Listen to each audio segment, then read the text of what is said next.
Dr. Phil McGraw had been doing this for 30 years. Thousands of guests. Thousands of crises. Thousands of moments where people's lives pivoted on a single conversation. He'd seen addiction, betrayal, abuse, grief. He'd navigated every variation of human pain. He'd developed a rhythm. A methodology. A way of keeping the show moving while still honoring the weight of what people brought into his studio. But that day, the rhythm broke. The guest's name was Jennifer. 42 years old. She'd contacted the show 6 months earlier with a request that seemed simple on the surface. Help me reconnect with my estranged sister. Standard family reconciliation case. The producers had done their research.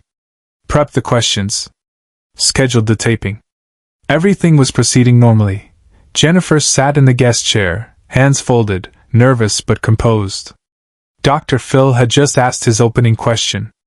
Jennifer, you haven't spoken to your sister Claire in 10 years. What happened? Jennifer took a breath. Started to answer.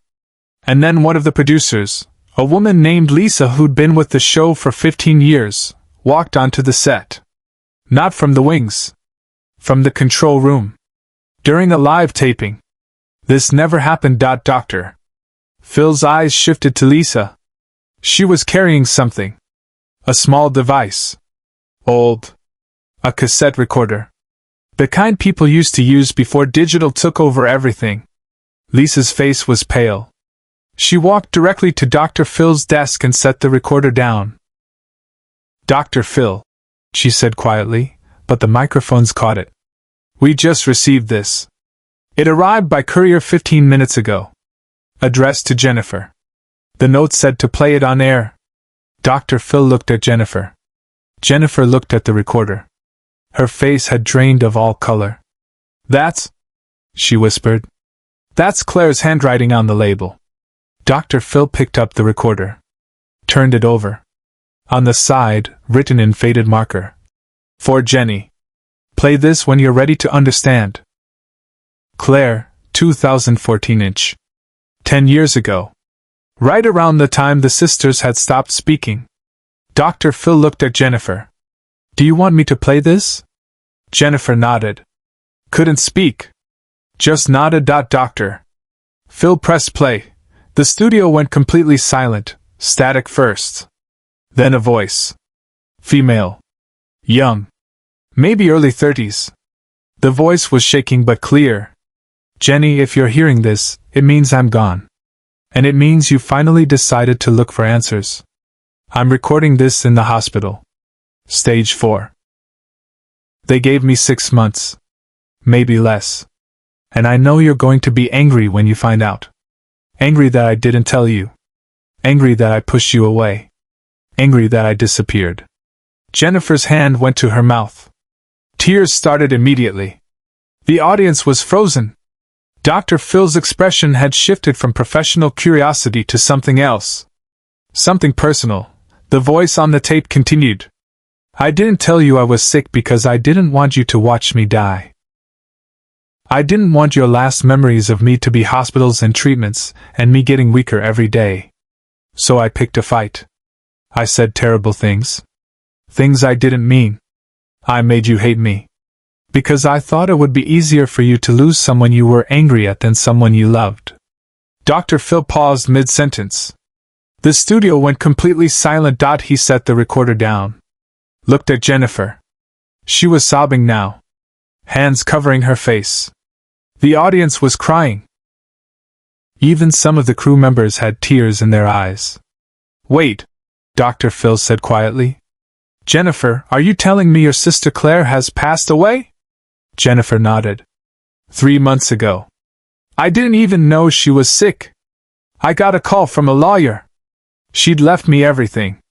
Her apartment. Her savings. And a storage unit with instructions not to open it until I was ready. I opened it last week. This tape was inside. Dr. Phil stood up. Walked around his desk. Sat in the chair next to Jennifer. Not the host chair. The guest chair. And you didn't know any of this? Nothing. I thought she just stopped loving me. I thought I'd done something wrong. For 10 years, I thought I'd lost my sister because I wasn't good enough. Dr. Phil reached over and gently pressed play again. Claire's voice continued. I know what you're thinking. You're thinking I should have given you the choice. That you would have wanted to be there. And you're right. But Jenny, I watched what cancer did to Mom. I watched what it did to you, watching Mom. I couldn't do that to you again. I couldn't let you sit in another hospital room watching another person you loved disappear. The tape crackled. You could hear Claire crying now, trying to compose herself. So I'm recording this because I need you to know every argument we had. Every terrible thing I said. None of it was real. It was me trying to build a wall between us so you wouldn't come looking. So you wouldn't see me like this. But I need you to know that I loved you. Every single day. Even when I was pushing you away. Especially then. Off camera, Dr. Phil made a choice no producer expected. He stood up. Walked to the control room door. Opened it. Stop the tape, he said. Not to the cassette. To the cameras. Stop filming. Now. The red lights went off. The audience sat in confused silence. Dr. Phil walked back to Jennifer. Sat down next to her again. Took her hand. Jennifer, he said, his voice quiet enough that only she could hear. What I'm about to ask you is not for the cameras. It's for you. Do you want to hear the rest of this in private? Or do you want to keep going? Jennifer looked at him. Eyes red. Face wet. She recorded this for me to hear. I need to hear it. All of it. Dr. Phil nodded. Stood up. Gestured to the control room. Turned them back on. The cameras came back to life. Dr. Phil pressed play again. Claire's voice returned. Weaker now. You could hear the illness in it. The exhaustion. The lawyer has instructions. When I'm gone, he's supposed to wait 6 months. Then contact you. Give you the key to the storage unit. And inside, you'll find this tape. And letters. One for every birthday I missed. One for every holiday. One for every time I wanted to call you but didn't because I was trying to protect you from this. The audience was openly weeping now. Dr. Phil's jaw was tight. He was fighting to maintain composure. Jenny, I'm so sorry. I'm sorry I made you think I didn't love you. I'm sorry I took away your choice. I'm sorry for the 10 years we lost because I was too scared to let you see me like this. But I need you to know, you were the last thing I thought about. Every single day. And when I close my eyes for the last time, I'm going to be thinking about that summer we were kids. The one where we built that fort in the backyard and pretended we were explorers. You said we'd always be a team. And we were. Even when I was pretending we weren't. The tape went silent. Then Claire's voice came back one more time. Barely a whisper. I love you, Jenny. I always did. I always will. And I'm so sorry. The tape ended. Just static. Dr. Phil reached over and turned it off. The silence in the studio was absolute. Subscribe and leave a comment, because the most powerful part of this story is still ahead. Jennifer sat completely still, staring at the recorder. Then she reached out and picked it up. Held it against her chest like it was the most precious thing in the world. She thought she was protecting me, Jennifer whispered. She thought making me hate her would hurt less than watching her die. Dr. Phil nodded. And did it? No. It hurt more. Because I lost her twice. Once when she pushed me away. And once when she actually died. And I didn't get to say goodbye either time. Dr. Phil stood. Walked to his desk. Opened a drawer. Pulled out a business card. Walked back to Jennifer and handed it to her. This is a grief counselor who specializes in complicated loss. Loss where there's anger mixed with love. Where there's guilt mixed with grief. You're going to call her. Today. Not tomorrow. Today. Jennifer took the card. I don't know if I can ever forgive her for taking that choice away from me. You don't have to forgive her today, Dr. Phil said.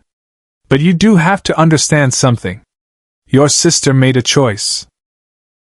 It was the wrong choice. But she made it out of love. Misguided, painful, destructive love, but love nonetheless. And you get to be angry about that. You get to grieve what you lost.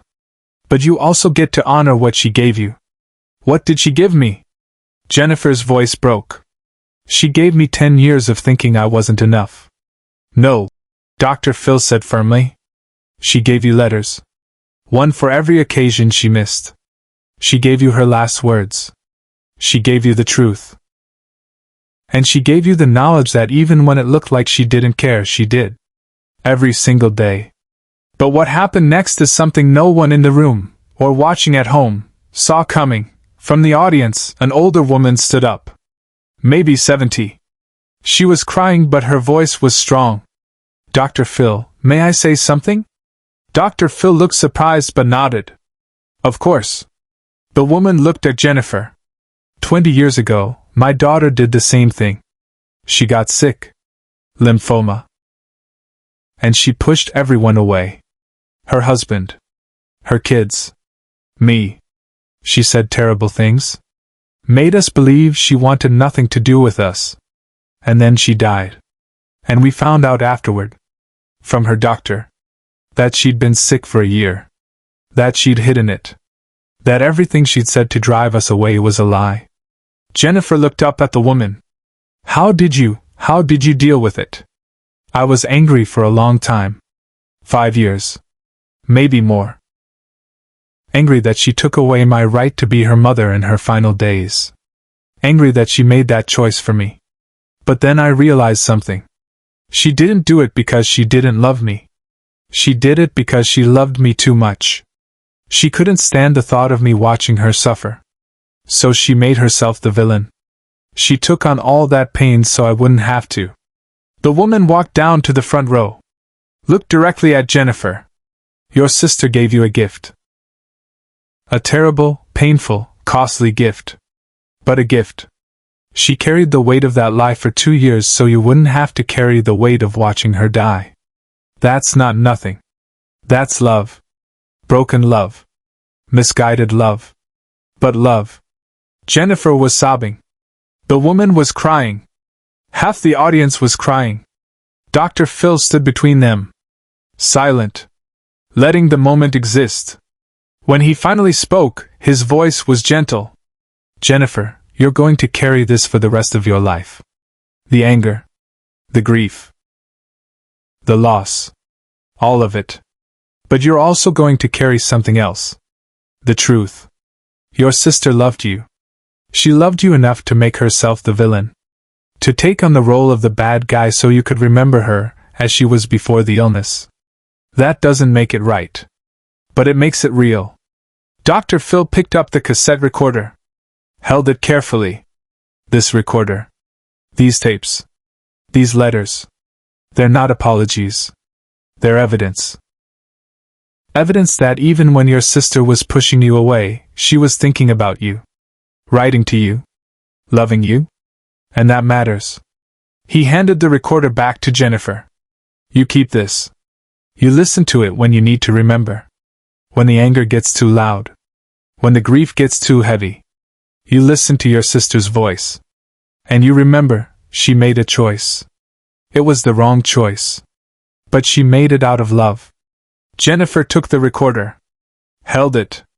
What do I do now? You grieve. Dr. Phil said simply.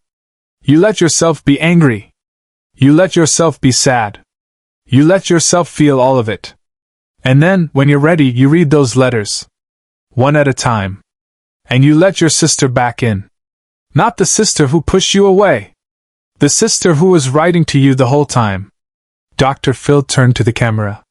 If you're watching this and you're dealing with complicated grief, grief that's mixed with anger, with betrayal, with unanswered questions, you're not alone. There are resources. Counselors who specialize in this. Support groups. Places where you can say I'm angry and I'm sad and I don't know how to feel both at the same time and people will understand. Share and subscribe.